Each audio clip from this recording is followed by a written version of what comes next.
नमस्कार, मैं हूं अंकुर और आप देख रहे हैं सत्यहिंदी.com। सत्यहिंदी.com को आप लोगों का लगातार भरपूर प्यार मिल रहा है और इसीलिए हम आगे भी बढ़ रहे हैं। अगर आप चाहते हैं कि हम इसी तरीके से आपको सच दिखाते रहें तो आपको एक काम करना होगा और वो है डिस्क्रिप्शन में दिए हुए लिंक पर क्लिक करिए। चलिए अब एक नजर डाल लेते हैं अब तक की सुर्खियों पर। महाराष्ट्र में हनुमान चालीसा को लेकर जारी विवाद के बीच शिवसेना ने बीजेपी पर हमला बोला है और हिंदुत्व का पाठ पढ़ाया है। शिवसेना ने अपने मुखपत्र सामना में लिखा है कि भारतीय जनता पार्टी ने फिलहाल हिंदुत्व के नाम पर जो हंगामा शुरू किया है उसका समर्थन नहीं किया जा सकता है। हिंदुत्व एक संस्कार एवं संस्कृति है, हंगामा नहीं। सांसद विधायक राणा दंपति द्वारा मातोश्री के सामने हनुमान चालीसा पढ़ने के ऐलान को लेकर शिवसेना ने कहा कि हनुमान चालीसा पर राज्य में कहीं किसी ने बंदी नहीं लगाई है, फिर भी मातोश्री पर जाकर हनुमान चालीसा पाठ करने का हट क्यों? इसके पीछे भाजपा का ही कुंठित दिमाग है। राणा दंपति को आगे करके मुंबई का माहौल बिगाड़ने की योजना इन्होंने ही बनाई थी और उसी आदेश के अनुसार सब कुछ किया गया, जिससे शिवसैनिक आक्रोशित हो उठे तथा राणा दंपति का घर से बाहर निकलना मुश्किल हो गया।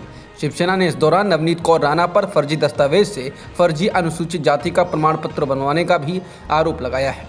सीबीएसई के सिलेबस से फैज़ की नज्म, डेमोक्रेसी एंड डाइवर्सिटी, मुगल दरबार, कोल्ड वॉर और नॉन अलाइन मूवमेंट जैसे टॉपिक हटाए जाने को लेकर अब कांग्रेस नेता राहुल गांधी ने आरएसएस पर निशाना साधा है। राहुल ने ट्वीट कर आरएसएस का फुल फॉर्म राष्ट्रीय शिक्षा श्रेडर बताया। श्रेडर शब्द का मतलब कतरने से है। इसके साथ ही उन्होंने ग्राफिक भी साझा किया है जिसमें एक मशीन किताबों में दिए गए विषयों को कतर रही है। राहुल गांधी ने इसमें सीबीएसई का फुल फॉर्म भी central board of suppressing education बताया है।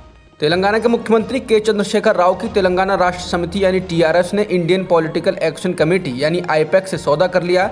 ये कंसल्टेंसी फर्म चुनावी रणनीतिकार प्रशांत किशोर से जुड़ी रही है। हालांकि पिछले साल ही उन्होंने खुद को उस फर्म से आधिकारिक तौर पर अलग कर लिया है। ये वही प्रशांत किशोर हैं जिनके कांग्रेस में शामिल होने के कयास लगाए जा रहे हैं और पिछले कुछ हफ्तों से कांग्रेस नेतृत्व के साथ लगातार बैठकें हो रही हैं। लेकिन प्रशांत किशोर के कांग्रेस में शामिल होने की बातचीत चल ही रही है कि उधर टीआरएस ने आईपैक के साथ हाथ मिला लिया। तेलंगाना में कांग्रेस ही प्रमुख विपक्षी दल है। ये अनुबंध तब हुआ है जब प्रशांत किशोर तेलंगाना के मुख्यमंत्री के चंद्रशेखर राव के साथ पिछले 2 दिन से लगातार बैठकें कर रहे थे।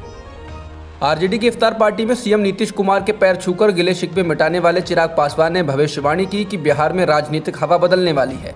पासवान ने कहा कि बिहार के मुख्यमंत्री जल्द ही एक नया निर्णय ले सकते हैं। बता दें, बिहार में राजनीतिक अटकलों का बाजार गर्म है। कहा जा रहा है कि बीजेपी लगातार नीतीश को कुर्सी से हटाने की मांग कर रही है, वहीं जदयू भी पलटवार कर रही है। काफी दिनों से दोनों दलों में रिश्ते काफी तल्ख हैं।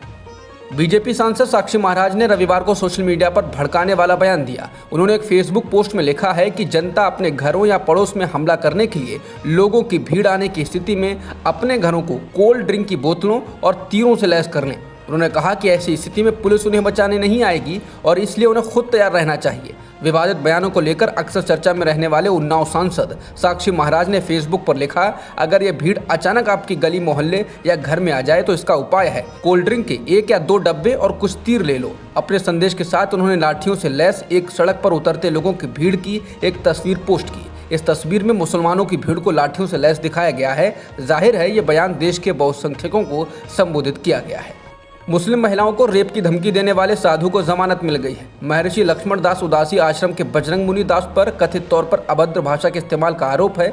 उसने यूपी के सीतापुर में मुस्लिम महिलाओं को बलात्कार की धमकी जारी की थी। जिला जज संजय कुमार ने शनिवार को साधु को जमानत दे दी। बजरंग मुनि को रविवार सुबह जिला जेल से रिहा कर दिया गया। दास को 13 अप्रैल को राम नरेश नामक शख्स द्वारा उसके खिलाफ शिकायत दर्ज कराने के बाद गिरफ्तार किया गया था। अपनी रिहाई के बाद साधु बजरंग मुनि ने कहा कि वो 1000 बार जेल जाने और कई हमलों का सामना करने के लिए तैयार है, लेकिन अपने धर्म और महिलाओं की रक्षा करना जारी रखेगा। भारत में पिछले एक दिन में कोरोना संक्रमण के 2500 से अधिक मामले दर्ज किए गए हैं। स्वास्थ्य मंत्रालय की ओर से जारी आंकड़ों के अनुसार देश भर में कोरोना के 2541 नए मामले आए हैं और एक्टिव मरीज भी बढ़कर 16,522 हो गए हैं। इस दौरान कोरोना से 30 मरीजों की मौत भी हुई है। हालांकि इससे 24 मौतें बैकलॉग की वजह से जुड़ी हैं। इमैनुअल मैक्रों ने फ्रांस के राष्ट्रपति पद का चुनाव जीत लिया है। उन्होंने अपनी प्रतिद्वंदी मारिन ले पेन को हराया। मैक्रों को चुनाव में 58% वोट मिले हैं, जबकि पेन को 42%। मैक्रों की जीत पर उन्हें प्रधानमंत्री मोदी, ब्रिटेन के प्रधानमंत्री बोरिस जॉनसन, कनाडा के प्रधानमंत्री जस्टिन ट्रूडो, यूरोपीय परिषद के अध्यक्ष चार्ल्स मिशेल सहित दुनिया भर के नेताओं ने बधाई दी।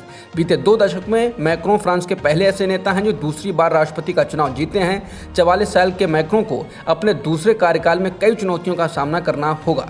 फ्रांस में जून के महीने में संसदीय चुनाव भी होने हैं और मैक्रों को इसमें बहुमत हासिल करने के लिए एड़ी चोटी का जोर लगाना होगा। अफगानिस्तान के कार्यकारी रक्षा मंत्री ने रविवार को पाकिस्तान को चेताया। अफगानिस्तान के कार्यकारी रक्षा मंत्री मुल्लाह मोहम्मद याकूब ने कहा है कि तालिबान प्रशासन अपनी पड़ोसी देशों का हमला बर्दाश्त नहीं करेगा। ये बयान ऐसे समय आया है जब कुछ दिन पहले ही तालिबान ने पाकिस्तान पर अफगानिस्तान में बमबाजी करने का आरोप लगाया और विरोध प्रदर्शन कराया था। तालिबान प्रशासन ने दावा किया था कि पाकिस्तान ने अफगानिस्तान के कोनार और खोस्त प्रांत में बमबारी की, जिसमें दर्जनों लोगों की जान चली गई। तालिबान की ओर से कहा गया है कि हम ऐसे हमलों को बर्दाश्त नहीं करेंगे। उन्होंने कहा कि इस बार राष्ट्रीय हितों को ध्यान में रखते हुए हमला सह लिया गया है, लेकिन अगली बार बर्दाश्त नहीं किया जाएगा। अब तक की खबरों में इतना ही। बाकी खबरों के लिए बने रहिए सत्यहिंदी.com के साथ।